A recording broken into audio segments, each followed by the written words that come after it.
Dynasty மணி ஸ்விண்ட்லிங் கட்ட பஞ்சாயத்து தெரிக்க விட்ட நட்டாஜி. என் மண் என் மக்கள் யாத்திரை 200வது தொகுதியில் நுழைவதை ஒட்டி சென்னை வந்திருந்த பாஜக தேசிய தலைவர் நட்டா அவர்கள் தமிழகத்தின் தேர்தல் சீசனை பட்டாசாக துவங்கி வச்சிருக்காரு.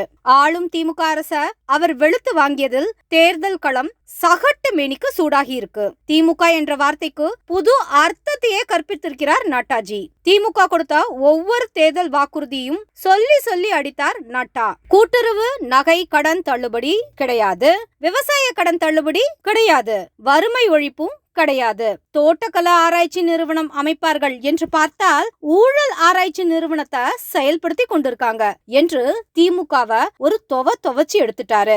ஏற்கனவே உள்துறை அமைச்சர் அமித்ஷா அவர்கள் வந்தபோது இங்கே பவர் கட் ஆன சம்பவம் நமக்கு எல்லோருக்கும் நல்ல நினைவு இருக்கலாம். அதே போல இப்போது நட்டா அவர்கள் வந்த சமயத்தில் தெரு விளக்குகள் அணைக்கப்பட்டன, போலீசார் குவிக்கப்பட்டனர். முக்கியமாக போலீசார் பொதுமக்களை மிரட்டி கடையெடுப்பு நடத்தியதை பார்த்தபோது ஏதோ எமர்ஜென்சி காலத்துக்கே சென்றது போன்ற உணர்வு இருந்ததாக நட்டா அவர்கள் குறிப்பிட்டிருந்தார். ஆனால் கவலை வேண்டாம், தெரு விளக்குகளை ஆஃப் செய்த திமுக விரைவில் ஆஃப் செய்யப்படும் என்று அவர் கூறியபோது ஆர்ப்பரிப்பு அடங்க வெகு நேரமானது.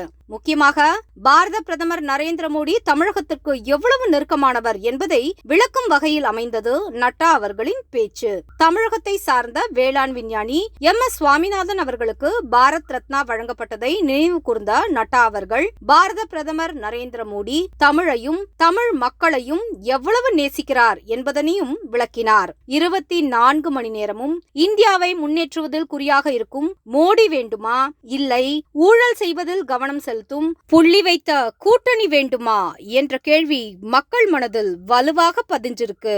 இந்த முறை நிச்சயம் பாரத ஜனதா கட்சி ஆட்சி அமைக்கும் என்பதில் எந்த சந்தேகமும் இல்லை.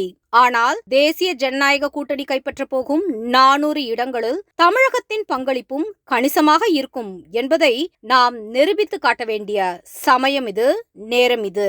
நட்டா அதற்கான ஒரு சிக்னலை நமக்கு கொடுத்திருக்காரு.